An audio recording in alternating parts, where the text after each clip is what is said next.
بسم الله الرحمن الرحیم. سوره مبارکه نور از آغاز سوره الى آیه مبارکه دهم، صفحه 350. سوره مبارکه نور از جمله سوره های مدنی هست که بعد از هجرت رسول الله صلی الله علیه و سلم این سوره مبارکه نازل شده. 64 آیه داره و در قرآن کریم 24مین سوره هست. این به خاطر سوره نور می نامند که رب العالمین در بیان احکامش برای انسانها روشنایی و هدایت را نصیب می کند. و سوره مبارکه چون مدنی هست، معمولا درش احکام ذکر شده، موضوعات اخلاقی در سوره مبارکه ذکر شده، آداب زندگی انسان که انسان مسلمان در خانه و اجتماع چگونه زندگی بکنه که الله از او راضی بوده باشه. در این سوره مبارکه از این موضوعات ذکر شده و حدود را الله هم ذکر کرده، حد زنا را، حد قذف را و لعان را الله متعال در این آیات مبارکه در این سوره ذکر نموده. الله متعال می فرماید بسم الله الرحمن الرحیم. سورتون، این سوره هست که انزلناها، نازل کردیم ما این سوره را. سوره بلندی را میگه، یعنی سوره عظمت داره، بلندی داره که ما نازل کردیم. و فرضناها، و ما فرض و واجب کردیم احکام از این سوره را بالای مسلمانا که به احکام از این باید عمل بکنن. و انزلنا فیها، و نازل کردیم ما در این سوره مبارکه آیات بینات، آیات واضح و آشکار را. آیاتش آشکار هست لعلکم تذکرون، تا باشد شما پند بگیرین از آیات ازی پندپذیر شوین شما. آن الله متعال آغاز میکنه از انسانی که او زنا میکنه چی جزای به خاطر اصلاح جامعه برش داده شود. الله از او ذکر میکنه الزانیت و الزانی، زن زناکار و مرد زناکار، فجلدو، پس بزنین شما کل واحد منهما، هر یک از اینا را 100 جلدتین، 100 دوره. این البته تعلق میگیره به مرد و زن که اینا متأهل نیستن، یعنی غیر متأهل هستن، ازدواج نکردن، مجرد هستن. جزای مرد و زن یا دختر و پسری که مجرد هستن اینا زنا میکنن، در شریعت ما 100 دوره بعد اینا زده شود. چگونه زده شود؟ در محضر عام به خاطر اصلاح اجتماع، چون زنا بدترین عمل هست و اجتماع را به غیرت می سازه، نظام را برهم میزنه، همه فسادها را به بار میاره. به خاطر که جامعه خوب باشه، اصلاح باشه و آبروی عزت انسان در امان بوده باشه، الله متعال این حکم را صادر کرده و بیان می فرماید ولا تأخذکم بهما رأفا، و نگیرد شما را مهربانی، عطوفت فی دین الله، در اجرای حدود الله. و طور نباشه که شما دل بسوزانین به زناکارا و اونا را رها بکنین. این کار باعث فساد اجتماعی میشه، زمین در فساد آغشته میشه. ان کنتم تؤمنون بالله، اگر شما ایمان دارین با الله و الیوم الاخر، به روز آخرت. به می خاطر در اجتماعات که دین الله احکام جاری نمیشه، در اوجا اینمی نظامشان فاسد هست و دیگر مسلمان ها هم وقت به اون اجتماع میرن اونا هم به فساد آغشته میشن. بعد از این اگر مرد متأهل و زن متأهلی کارا بکنه یا مرد متأهل با زن مجرد کارا بکنه، باز در اوجا حدود شریعت که جاری میشه حکم سنگسار هست بالای اطور انسان ها. ان کنتم تؤمنون بالله، اگر شما ایمان آوردین، ایمان دارین به الله متعال و الیوم الاخر، به روز آخرت. آل جامعه جهانی کشورهای کفری نمیخواهند که حدود جاری شود، به خاطر که اونا آغشته هستند، معتاد نمی عمل هستند. اما الله میخواهد که جامعه پاک باشه و انسان پاک زندگی بکنه، چون انسان پاک را الله دوست داره. الله متعال ایره بیان میکنه که به خاطر ثابت شدن همین موضوع زنا باید شواهد وجود داشته باشه، به طور نشه که هر کس مورد مجازات قرار بگیره. ایره هم الله بیان میکنه و می فرماید ولیشهد عذابهما، باید که آشکار شود، واضح شود عذابشان، طائفة من المؤمنین، در میان جماعت از مؤمنان. یعنی احکام الله طور جاری شود که همه ایره حاضر باشند و ببینن و مشاهده بکنن. ولیشهد حاضر شود عذابهما، عذابشان، طائفة من المؤمنین، در میان جماعت از مؤمنان که او را مشاهده بکنن، به خاطر عبرت ببینن. پنهان این حدود جاری نشه، این حکم الله هست.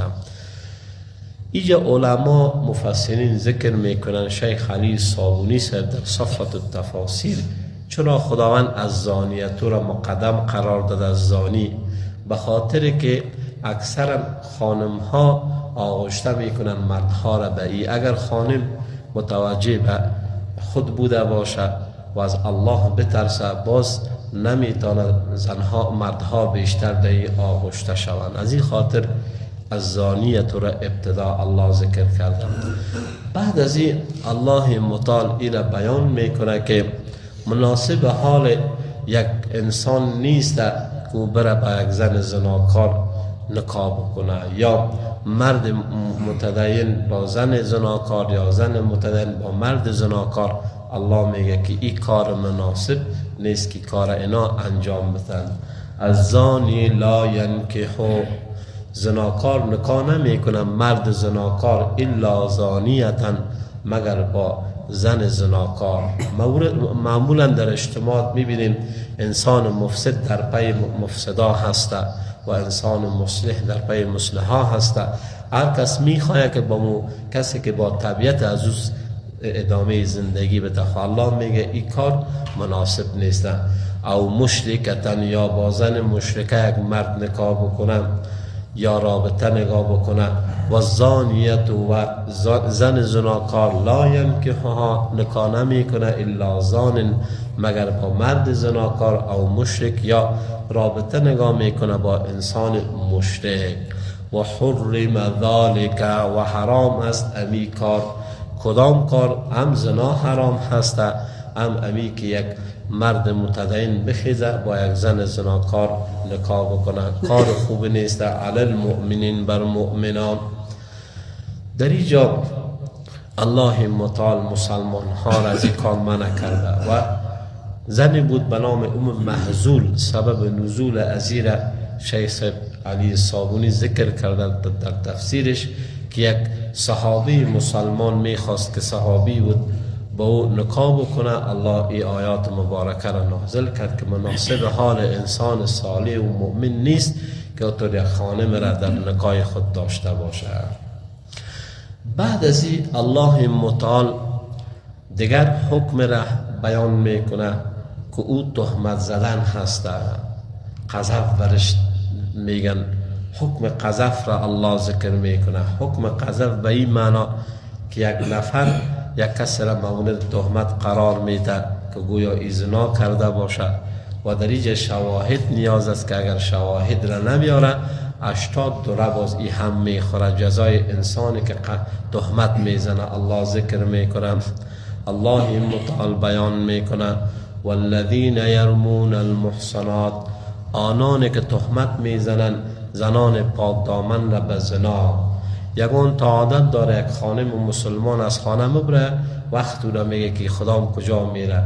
مسلمان باید گمانش نیک بوده باشه در مورد کسی که تا زمانی که خوب به چشم و به گوش به حواسش ندیده تهمت نزنه. یک مسلمان میره به یک ضرورتش پس ایره الله منع میکنه که نباید ما شما تهمت بزنیم زنان مسلمان را. والذین آنان که یرمون المحصنات تهمت میزنند زنان پاکیزه را، ثم لم یأتوا باربعة شهدا پس نمیارن اینا 4 شاهد از مردان برای گواهی دادن به ای که ای تهمت زده آیا او زن واقعا زنا کرده یا نکرده. آن ای شاهد را آورده نمیتونه در شریعت، فجلدوهم 80 جلده بزنین اونا را شما 80 دوره. در جامعه ما چقدر این مصیبت ها هست، به خاطر یک تلفن پسر خیسته خواهر خود را از بین برده، در حالی که تا که شواهد نبوده باشه اول خود حکم را ما شما جاری کرده نمیتونیم. فرد نمیتونه که حکم را جاری بکنه تا محکمه و قاضی حکم را ثابت نکنه. اینجا الله میگه دقیق بوده باشین که با یک تهمت حیات یک انسان از بین میره، آبرو و عزت از او از بین میره، نباید ایره انسان داشته باشه.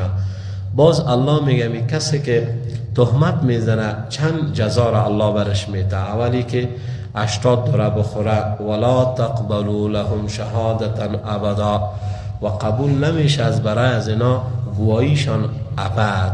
دومین مجازات انسانی که در تهمت آغشته کرده خدا هر زن مسلمان تهمت زده میره شهادتش قبول نمیشه. و سوم این هست که الله بیان میکنه و اولئک هم الفاسقون و اینمی جماعت فاسق هم هستند که در پیش تهمت به زنای مسلمان میگردن.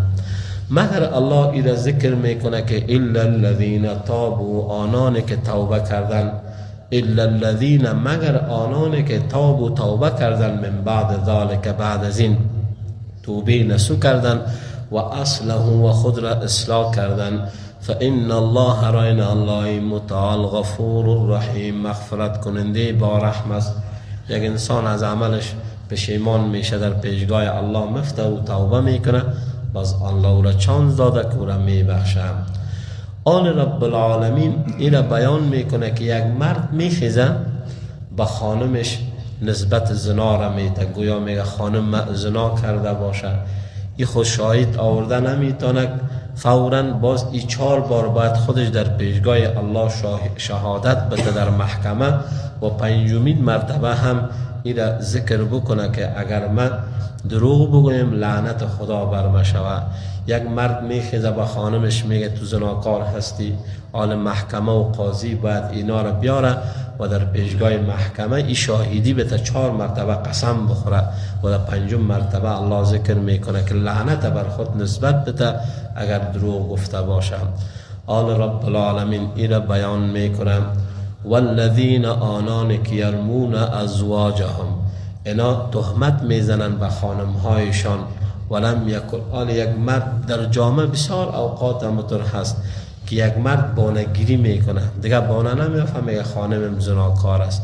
یک خانم بیچاره مظلومه که در خانه زحمت میکشه و زندگیش را ادامه میده، حیات از او را میخواد تباه بکنه و بدنام بکنه، الله به خاطر حفظ عزت آبروی از او اینمی حکم را ذکر میکنه که والذین آنانی که یرمون تهمت میزنن ازواجهم خانمهایشان را به زنا، ولم یکن لهم شهدا و نیست اینا را گواه نداره که 4 نفر بیا برزی گواه بته. آن گواهش چگونه است؟ الا انفسهم مگر نفسش خودش میخواه که گواه بده. فشهادت احدهم شهادت یکیشان 4 شهادات بالله 4 مرتبه گواهی است در پیشگاه الله، اینا باید گواهی بدن. انه لمن الصادقین که او از راستگویان هست، یعنی سخن خود راست میگه که گویا خانمش به می عمل دیده. والخامسه و 5م مرتبه ان لعنت الله علیه، این لفظ را بویه که لعنت خدا برش بوده باشه، این کان من الکاذبین اگر دروغ گفته باشه یعنی شامل لعنت خدا شود. و یدرأ و دفع میکنه عنها از خانمش العذاب عذاب را، ان تشهد این که گواهی بده خانم 4 شهادات بالله، آل خانم هم 4 مرتبه گواهی میده در پیشگاه الله، انه لمن الکاذبین که شوهرش دروغ میگه. والخامسة و پنجم مرتبه در محکمه میخوانیم ایره میگه که ان غضب الله علیها، غضب الله بوده باشه بر ازمی خانم ان کان من الصادقین، اگر راستگو باشه، اگر سخن راست بگویی. مرد میگه که غضب خدا برش شود.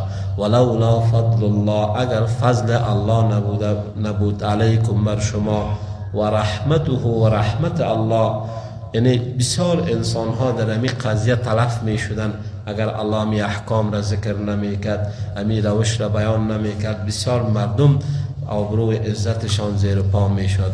پس الله اینمی را میگه که در احکام الله، در اجرای حدود الله، این رحمت و فضل پروردگار است به خاطر مسئول ماندن اجتماع از معصیت و گناه. ولولا فضل الله، اگر نمی بود فضل الله متعال علیکم بر شما، و رحمت و رحمت الله، و ان الله راینا الله متعال تواب، قبول کننده توبه، حکیم با حکمت است. و آخر دعوانا ان الحمد لله رب العالمین.